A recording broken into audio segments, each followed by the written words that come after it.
Eu estava sentada ao lado de Sofia, minha namorada, no voo de Lisboa para o Porto.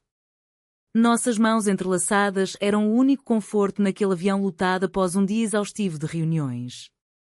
De repente, a comissária de bordo aproximou-se com um olhar gelado e disse em voz baixa mas firme: "Senhoras, por favor, não podemos permitir demonstrações afetivas aqui. Vou ter que movê-las para assentos perto da casa de banho." Sofia apertou minha mão com mais força, o rosto corando de humilhação, enquanto eu sentia o sangue subir à cabeça. O homem do outro lado do corredor sorriu com desdém e murmurou algo sobre decência. Em segundos, fomos empurradas para a última fila, o cheiro forte de desinfetante e o barulho constante da porta do lavabo tornando cada minuto uma tortura. Sofia baixou os olhos, a voz tremendo: "Ana, deixa para lá, não vale a pena." Mas eu não conseguia deixar para lá. Durante todo o voo, o peso daquele gesto simples, apenas segurar a mão da mulher que eu amava, transformou-se numa sentença pública de vergonha.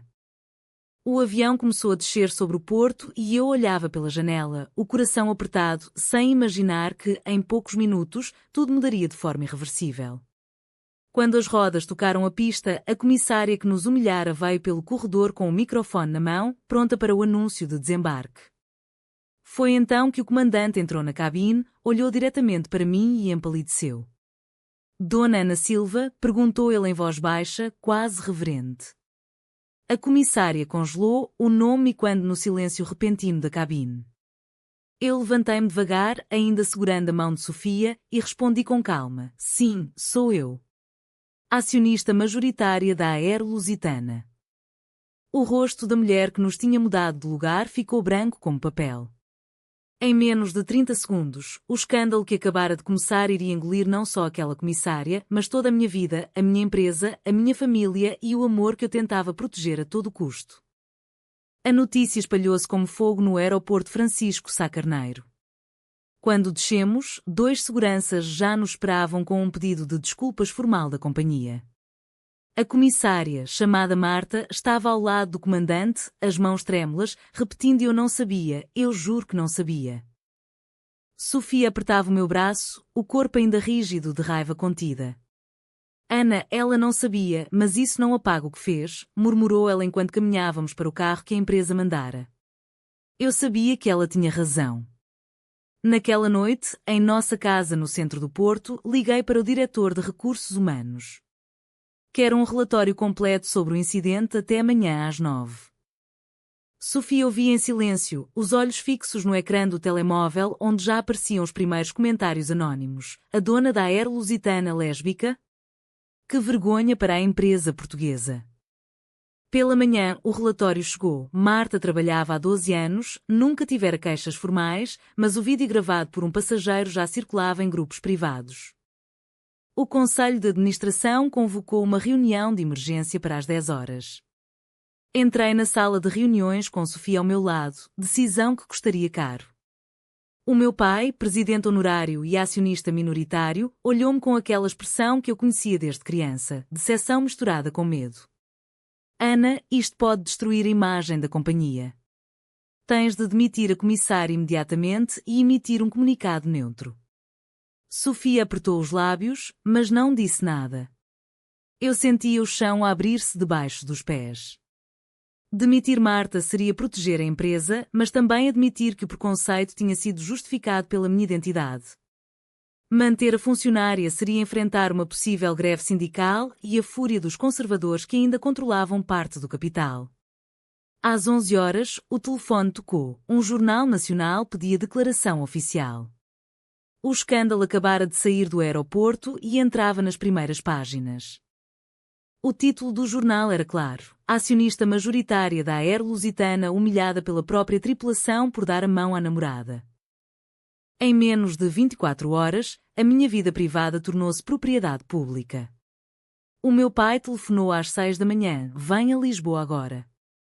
A família precisa falar contigo." Quando cheguei à casa antiga em Sintra, a minha mãe chorava baixinho na sala de estar. "Filha, pensa na tua avó, nos teus primos, isto vai matar o teu pai." Sofia ficou no carro, respeitando o pedido silencioso da minha família para não entrar.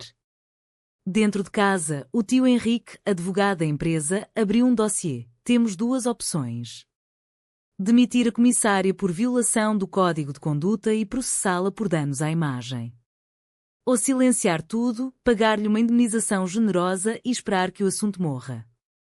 Eu olhava para eles, sentindo o peso de 3 gerações de Silva sobre os ombros. E se eu não fizer nenhuma das duas? Perguntei. O silêncio que se seguiu foi ensurdecedor. Nessa mesma tarde, Sofia e eu voltámos para o Porto. No caminho, ela finalmente explodiu. Ana, tu estás a escolher a empresa outra vez. Eu aguentei o cheiro da casa de banho durante 2 horas e agora tenho de aguentar a tua família a fingir que eu não existo? As lágrimas dela queimavam mais do que qualquer insulto público. Nessa noite, recebi uma mensagem anónima. Sabemos que és tu quem manda. Ou demitis a Marta ou vamos processar a companhia por discriminação. O autor era um advogado de um coletivo LGBT que Sofia conhecia. O cerco fechava-se. No dia seguinte, o Conselho votou 5-2 a favor da demissão imediata de Marta. Eu abstive-me. Quando saí da sala, o meu telemóvel vibrou com uma notificação. Marta acabara de entrar com uma ação judicial contra a Air-Lusitana por despedimento injustificado e danos morais. O preço da minha indecisão começava a ser cobrado. A ação judicial de Marta tornou-se o novo título dos jornais. Comissária processa acionista lésbica por vingança pessoal. Os comentários nas redes dividiam-se em 2 campos. Uns defendiam-me como vítima de homofobia interna, outros acusavam-me de usar o meu poder para destruir uma trabalhadora. Sofia parou de falar comigo durante 3 dias. Eu passava as noites no escritório da sede no Porto, analisando relatórios financeiros enquanto o valor das ações caía 2 pontos percentuais. O meu pai enviou um e-mail curto. Se não resolveres isto como uma Silva, vou propor ao conselho a tua saída. Na quinta-feira, Sofia voltou para casa com uma mala pequena. Ana, eu amo-te, mas não consigo viver assim. Ou tu escolhes ser quem és em público, ou eu vou embora antes que isto nos destrua as duas. Eu fiquei parada na cozinha, o copo de vinho tremendo na mão. Nessa mesma noite, um avião da nossa frota sofreu um incidente técnico grave sobre o Atlântico, falha no motor, aterragem de emergência em Faro. Ninguém morreu, mas os passageiros gravaram vídeos e o nome Air-Lusitana voltou aos noticiários, agora associado a incompetência e discriminação. O Conselho exigiu uma conferência de imprensa urgente. Eu tinha 24 horas para decidir o que dizer. Sofia esperava na sala, os olhos inchados de chorar. Se fores lá e disseres que foi apenas um mal-entendido, eu pego no próximo comboio para Lisboa e não volto. Eu olhei para ela, a mulher que me ensinara que o amor não era uma reunião de conselho, e senti pela primeira vez na vida que o futuro da empresa e o meu próprio futuro podiam não ser a mesma coisa. Às 8 da manhã seguinte, entrei na sala de imprensa com Sofia ao meu lado, as câmaras a dispararem. O coração batia tão forte que eu mal ouvia as minhas próprias palavras. O incidente no voo não foi um erro isolado. Foi preconceito.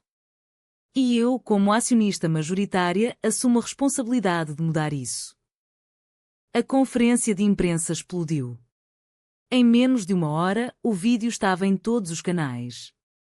O meu pai ligou furioso. Tu acabaste de destruir 30 anos de reputação familiar. Os sindicatos ameaçaram greve geral se eu não reabilitasse Marta publicamente. Sofia segurava a minha mão em frente às câmaras, mas à noite, em casa, desabou. Ana, eu pedi-te coragem, não suicídio profissional. O telefone não parava. Investidores estrangeiros queriam garantias, 2 conselheiros pediram demissão e o advogado de Marta propôs um acordo extrajudicial de €500 mil.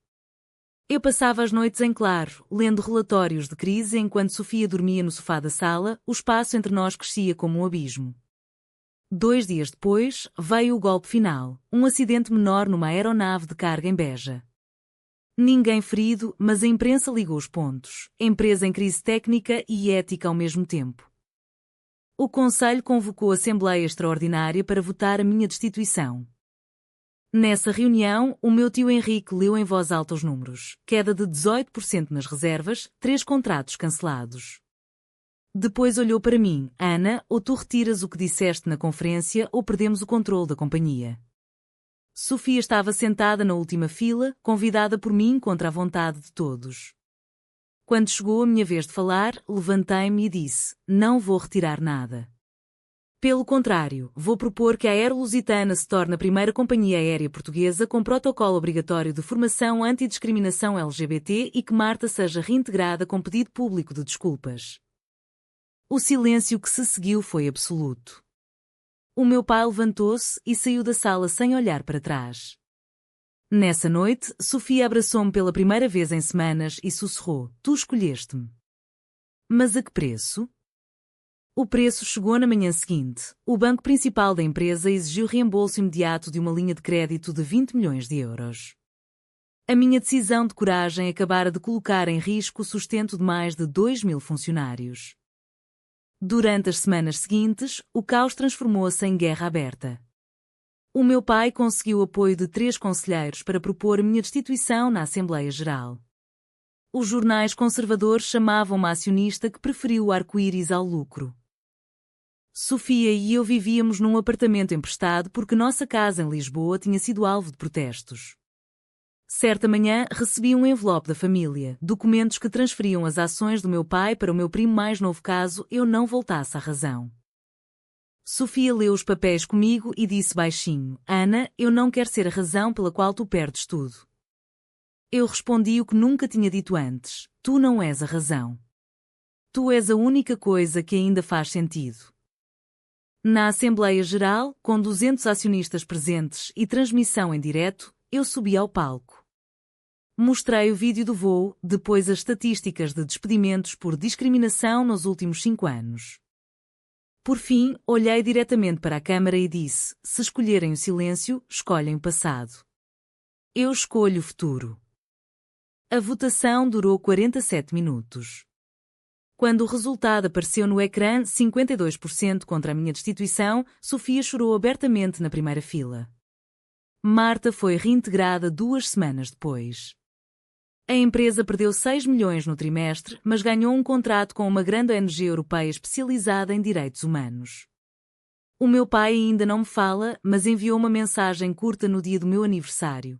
Orgulho dói mais que raiva. Hoje, 1 ano depois, Sofia e eu continuamos juntas. A Aerolusitana é agora a companhia aérea mais segura e inclusiva de Portugal. Mas todas as noites, quando apaga a luz, pergunto-me se o preço que paguei valeu a pena. E tu? Achas que o silêncio protege o amor ou que a coragem sempre o salva? Verdadeiro ou falso?